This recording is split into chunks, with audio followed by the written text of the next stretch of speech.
Ok, vamos a iniciar lo que es la unidad de costo de capital.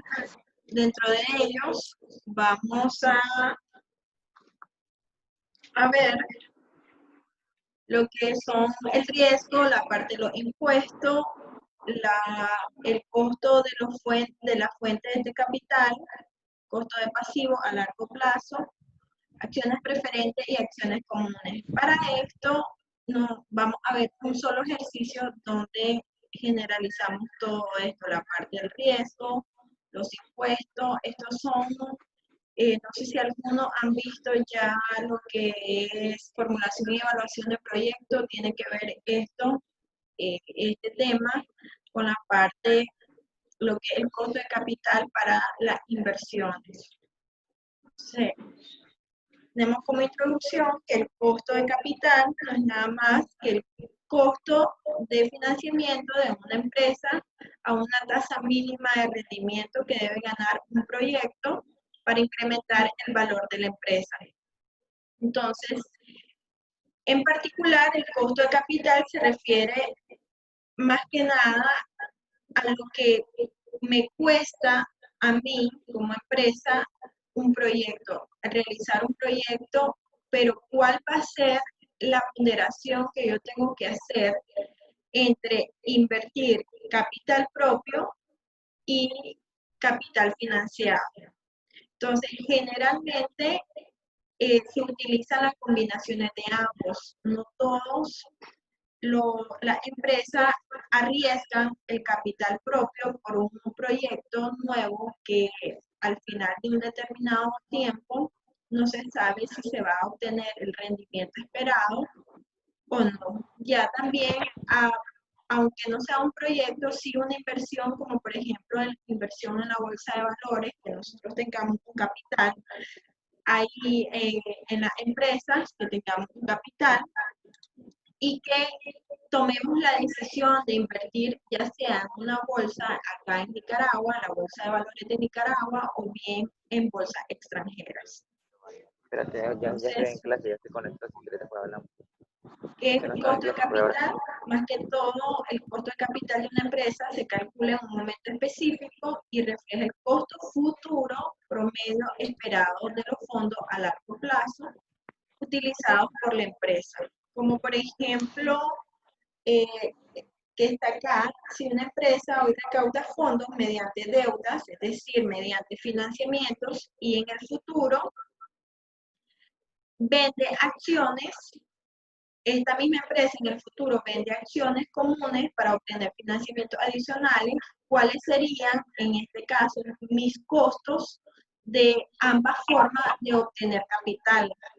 ¿Ya? Es decir, si yo, por ejemplo, vendo acciones, ¿cuál va a ser mi tasa o mi costo que yo voy a tener para vender ese tipo de acción? Y también si yo vengo y hago un financiamiento a cualquier institución financiera, también cuánto va a ser la tasa de interés que el banco o la institución financiera me va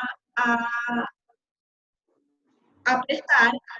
Entonces, eso va a ser un costo. ¿Por qué? Porque la tasa de interés que el banco me cobra, adicional de la tasa de interés, las comisiones bancarias que cobran, los seguros que te cobran, ese es un costo que la empresa tiene que asumir al momento de realizar un financiamiento. Y cuando es un proyecto de inversión, a los bancos se le presenta una tabla una tabla de proyecciones sobre esa inversión, en qué tiempo la empresa va a recuperar esa inversión. En tiempo estamos hablando en qué plazo, porque en dado al plazo que se pretende recuperar la inversión, es el plazo también que se le solicita al banco o a cualquier institución financiera. Entonces, generalmente la mayoría de las empresas, para cuando tienen esta visión de algún proyecto, normalmente el 40% puede ser capital propio y el 60% puede ser financiado. Cuando nosotros solicitamos a los bancos un financiamiento para un proyecto, el banco generalmente no le pregunta a la empresa cuánto va a invertir la empresa.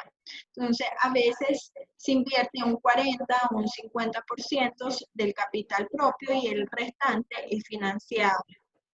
Entonces, acá, por ejemplo, vamos a suponer que una empresa tiene en este momento la oportunidad de invertir en un proyecto. Pongámosle un proyecto, por ejemplo, arrocero, por así decirlo. Entonces, el costo para invertir o el capital que yo necesito para invertir en ese proyecto y tenerlo disponible el día de hoy es de $100,000. La vida útil de ese proyecto es de 20 años. ¿Cuál es el rendimiento que yo espero por esa inversión? Es el 7%. ¿De dónde vamos a obtener la fuente de financiamiento? Pongámosle de cualquier institución financiera y la deuda, contraer esa deuda nos va a costar un 6%. Si yo espero obtener el 7% de un rendimiento esperado, recordemos que el rendimiento es sinónimo de ganancia, utilidad, pero en términos de inversión se le conoce rendimiento cuando se hace una inversión. Entonces, como se puede ganar el 7% de la inversión y a nosotros nos cuesta el 6%, quiere decir de que vamos a obtener el 1% de utilidad. Al final, sí se aprovecha la oportunidad de invertir porque voy a ganar aunque sea el 1%. ¿Por qué? Porque mi costo es del 6%, es decir, el banco me va a prestar en una tasa de interés del 6%. Entonces, mi rendimiento que yo espero es del 7%, pero por la deuda, al final, la ganancia que yo voy a obtener por este proyecto de inversión de $100,000, voy a esperar del 1%. Me detiene en caso de dudas. Ya con los ejercicios, pues vamos a entenderlo un poco mejor a estos ejemplos. Ahora, supongamos que una semana más tarde se presenta una nueva oportunidad de inversión. En este proyecto igual, el costo de inversión son $100,000, la vida útil. Esperen un momento.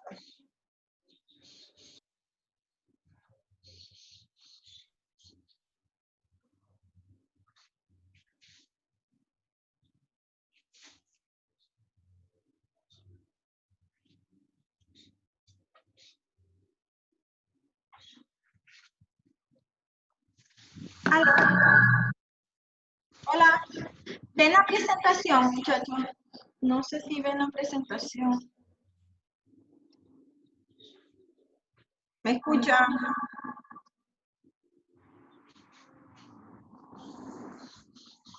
Sí la vemos, profe, en pantalla, costo de capital, es lo que está explicando.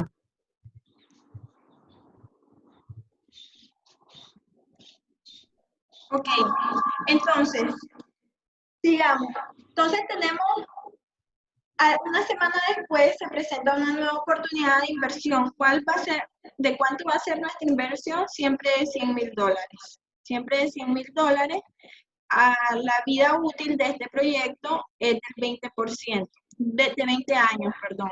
El rendimiento esperado es del 12%, es decir, que yo espero ganar en este proyecto el 12% del total de mi inversión. Entonces, ¿cuál es la fuente de financiamiento menos costosa? El capital patrimonial del 14%. Aquí, por lógica, no es de tanto hacer números, pero sí por lógica, si yo invierto con mi capital propio un 14% y el rendimiento que yo espero es del 12%, por ende, este tipo de inversión no me conviene hacerla. No me conviene hacerla porque estoy arriesgando mi capital más de lo que yo espero ganar. Entonces, por lógica, no conviene este tipo de inversión. Sí, la primera, porque al final voy a ganar el 1% sobre el capital que yo estoy invirtiendo. Pero este tipo de inversiones, cuando se pone en riesgo el capital propio, generalmente no conviene. No conviene hacerlo porque es nuestro capital, pues nadie va a querer perder el capital propio y a veces, generalmente las empresas buscan a los bancos para poder financiar estos tipos de proyectos. Entonces, ¿qué es lo que sucede? Generalmente las empresas buscan cómo combinar el capital de los proyectos. Es decir, combinado es que ya sea que yo ponga el 50% de mi capital propio y el otro 50% sea capital financiado. Entonces, va suponiendo que la meta de esta es 50-50, es decir, 50% de la deuda y el 50% poniendo el capital patrimonial, ahí se ponderan los costos promedios. ¿Qué es lo que se hace para ponderar el costo? Entonces, tenemos el 50% del capital patrimonial. Perdón, el 50% del capital financiado por el 6% de la deuda. Lo multiplican más el 50% por el 14% del capital patrimonial. Eso nos va a dar una ponderación del 10%. Porque si ustedes multiplican el 0.5 por el 6%, les va a dar a 0.03. Más el 0.5 por el 14, les va a dar 0.07. Al final, el costo promedio o la ponderación promedia de este proyecto es del 10%. Por ende, no es satisfactorio obtener la segunda opción. No sé si me escuchan, muchachos. Estoy con eso en la mente de que si me escuchan o no con todo esto que tuve.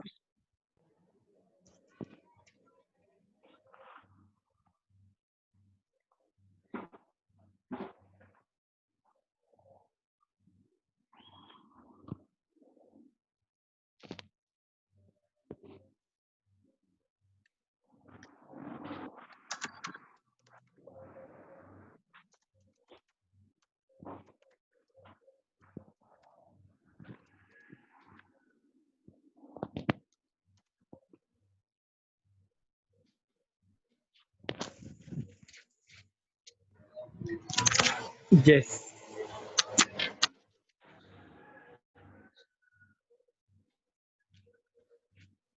Ok. Entonces, aquí ahorita solo estamos viendo la parte teórica. Al final vamos a iniciar a ver el ejercicio. Entonces, el riesgo de la inversión, todo riesgo de inversión tiene un riesgo asociado. El riesgo se define como la probabilidad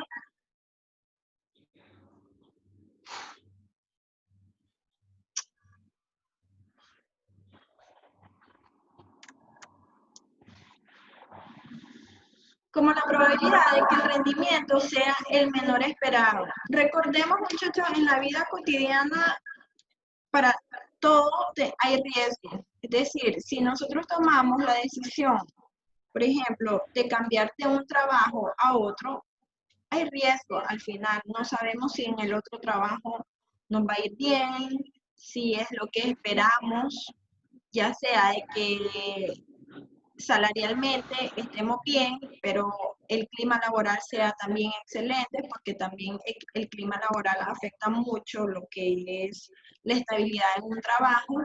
Entonces también cuando aprendemos a andar en bicicleta hay una probabilidad de riesgo en que nos caigamos, nos chollemos, entre otras cosas. Entonces toda la vida trae su riesgo. Claro que unos somos más adversos al riesgo que otros.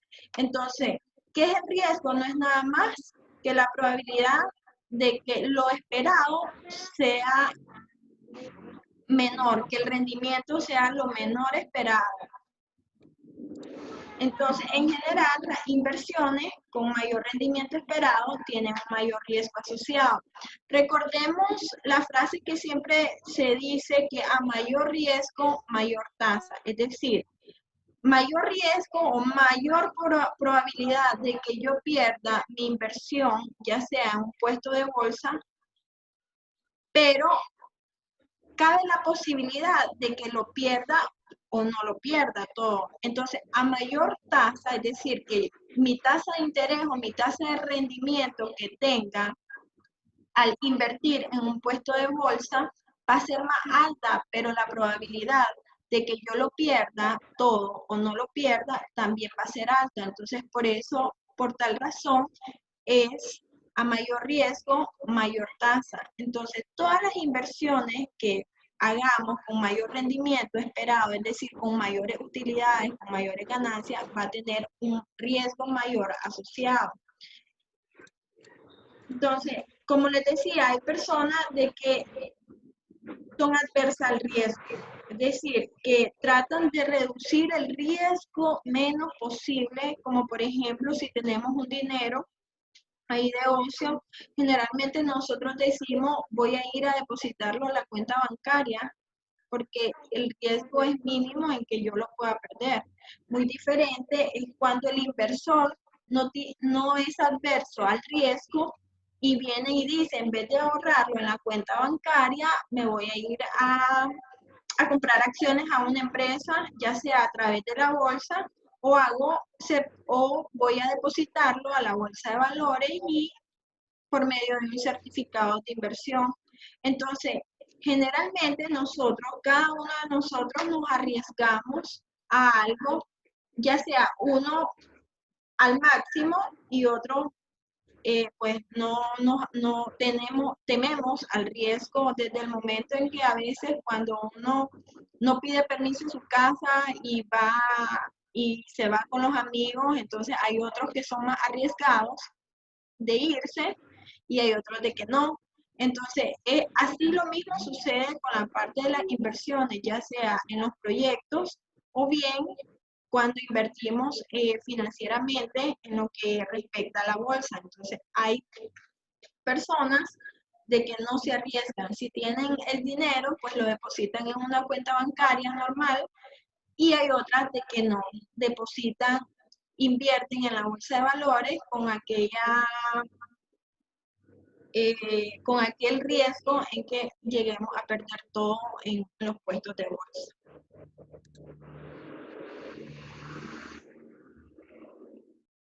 Las fuentes de financiamiento a largo plazo. Si recuerdan un poco el balance general, tenemos los pasivos corrientes. Dentro de los pasivos corrientes encontramos lo que son las deudas a largo plazo, ya sea los préstamos a los bancos que nosotros hacemos. Recordemos que el largo plazo es de 1 año en adelante.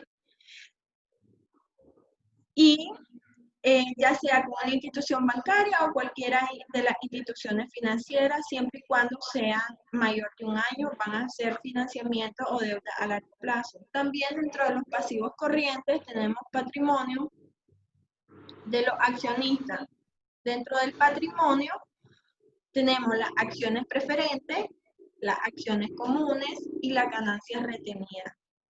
Dentro de las acciones preferentes, como su palabra lo dice, este es un patrimonio que se tiene y de preferencia a los accionistas, dueños de estos tipos de acciones, son de preferencia de pagarse en primer lugar en caso de que las empresas llegasen a liquidar o a cancelar operaciones de la empresa. Tenemos las acciones comunes, que estas pues generalmente se liquidan una vez se haya liquidado todo lo que es el patrimonio, los pasivos de las empresas, y tenemos las ganancias retenidas, que no son nada más que las utilidades que vienen acumulando las empresas en todos los periodos. Esto, más que todo, es de recordar la estructura del balance general, cómo está conformado y cómo está conformado generalmente los pasivos corrientes y todo lo que es la parte del patrimonio. Los costos de la deuda a largo plazo, por ejemplo, el costo de la deuda a largo plazo no es nada más que el financiamiento asociado con los nuevos fondos recaudados con préstamos a largo plazo.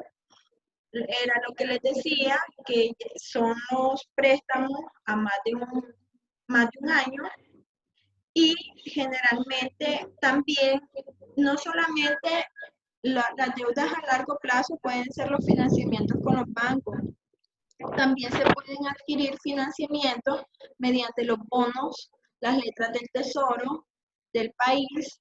¿Para qué? Con el fin de obtener financiamiento y poder sobrellevar o poder realizar un proyecto de inversión. Entonces, no solamente los bancos como tal es una de las opciones. Las empresas pueden hasta vender sus acciones con formas de recompra para poder obtener liquidez y poder echar a andar un proyecto. Los ingresos netos no es nada más que lo obtenido de las ventas, ya sea de las ventas de un bono o de cualquier tipo de ingreso, ya sea la venta por actividades propias meramente del negocio, pero siempre y cuando sean provenientes de la actividad producto de la venta que tengan ese negocio. Los costos de flotación era lo que les comentaba anteriormente. Cuando nosotros tomamos la opción de financiamientos o de optar por una deuda a largo plazo, generalmente nos cobran comisiones. Nos cobran comisiones bancarias, ya sea si obtenemos el financiamiento con los bancos. Entonces, esos son generalmente los costos de flotación. Los costos de flotación, en el caso también, si emitimos las deudas, ya sea mediante las acciones preferentes, también van a haber costos de colocación. Es decir, nosotros venimos y vendemos acciones y le decimos a la bolsa de valores que tenemos estas acciones y que las queremos vender.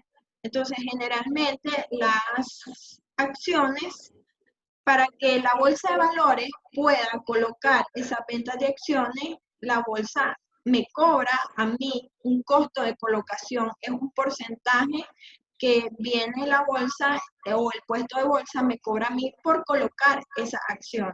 Adicional de los gastos administrativos que generalmente, ya sea cualquier banco o cualquier emisor, cualquier bolsa de valores te va a cobrar, como también los gastos legales. Entonces, todos los costos que atribuyen a una deuda son costos financieros para todas las empresas y es acreditable del IR.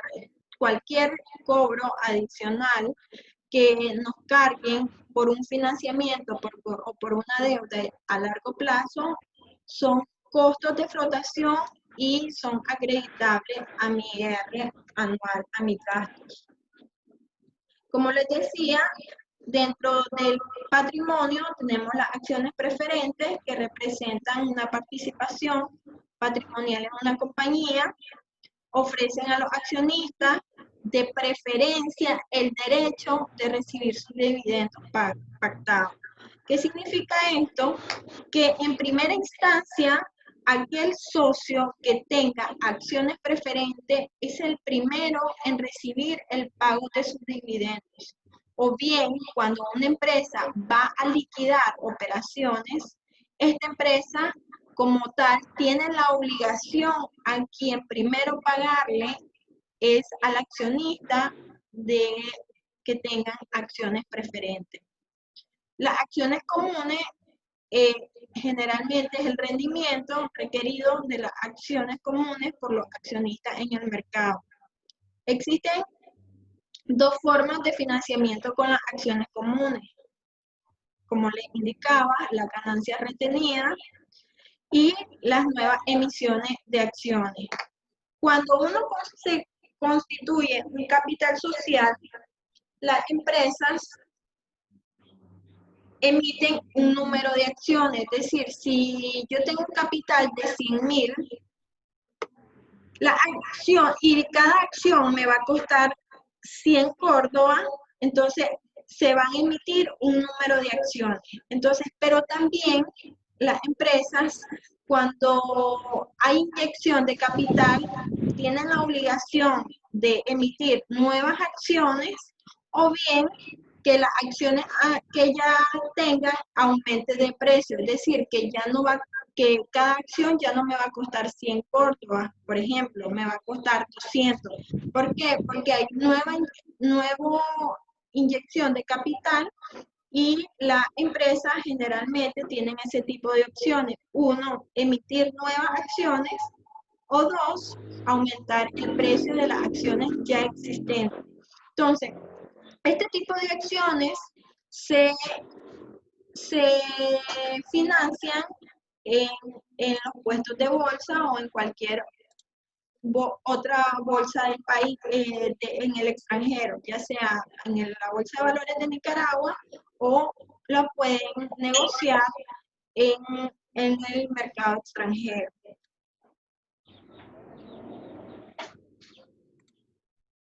Las ganancias retenidas pues, son las utilidades que las empresas vienen generando periodo por periodo, año con año.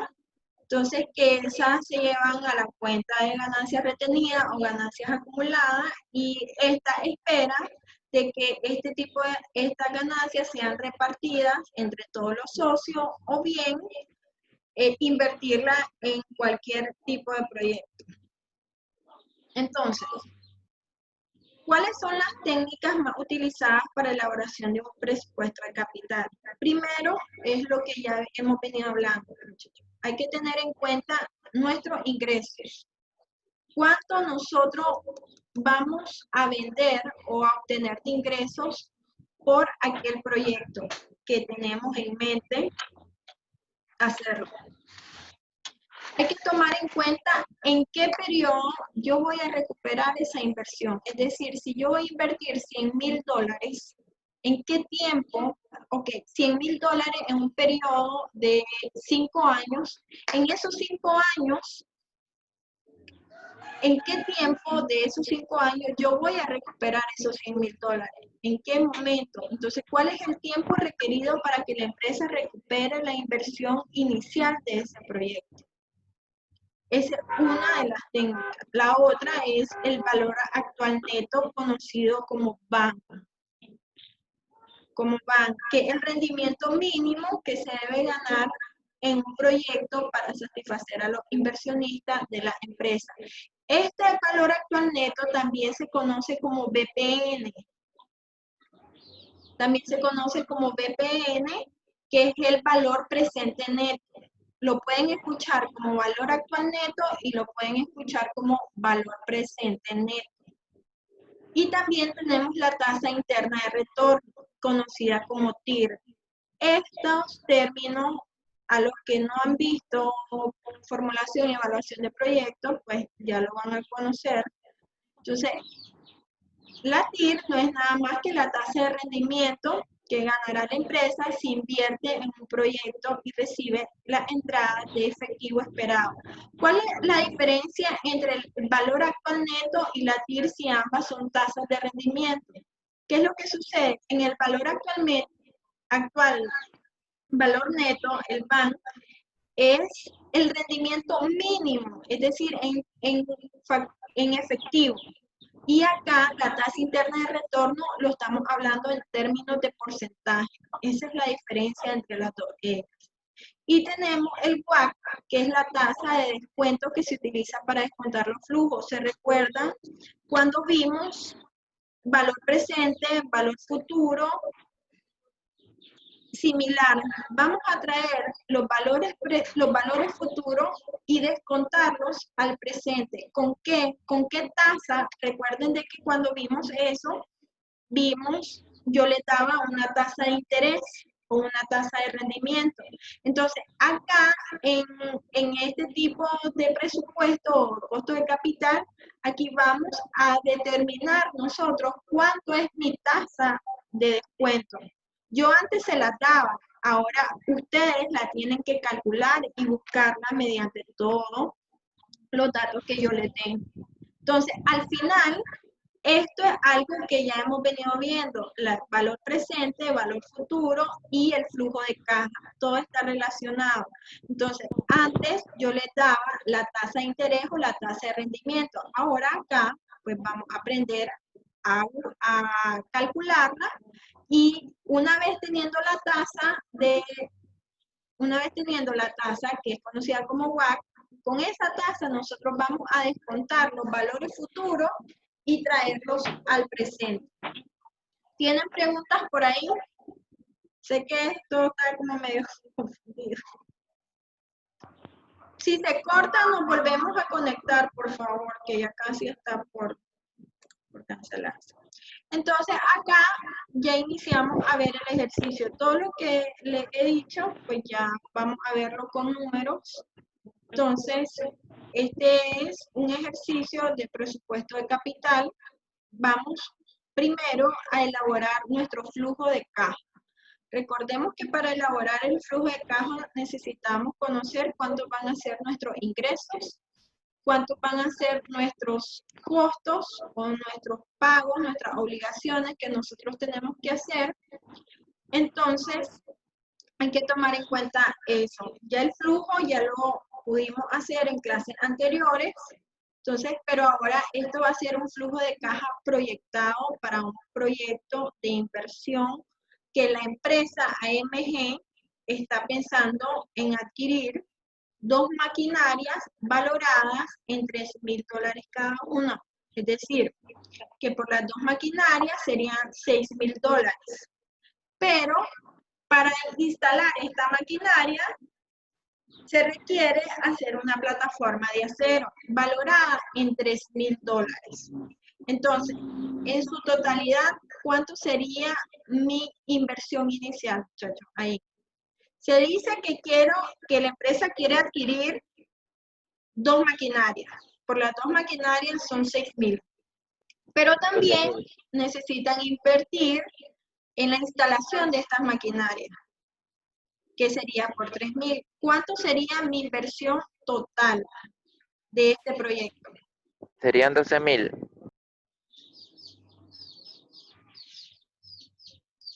Hola.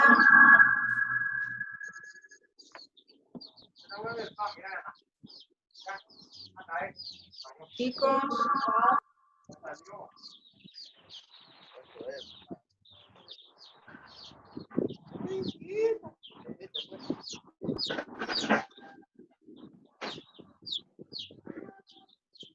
Hola.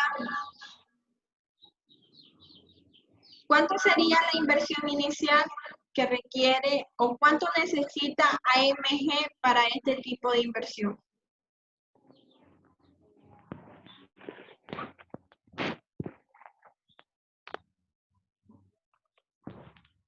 Daleca, Fernanda, Henry. 12.000, le digo.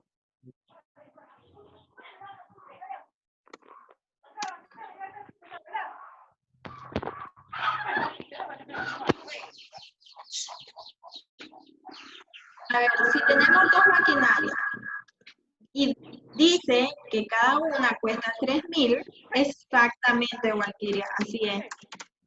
La empresa necesita $9.000 para invertir en estas maquinarias. Recuerden de que las maquinarias valen $3.000 cada una, pero necesitan también hacer la plataforma, que serían de $3.000. Entonces, ahí serían los $6.000 más $3.000, serían $9.000 que la empresa necesita invertir para la empresa. Ok. Ahora, ya determinamos cuánto va a ser mi inversión inicial.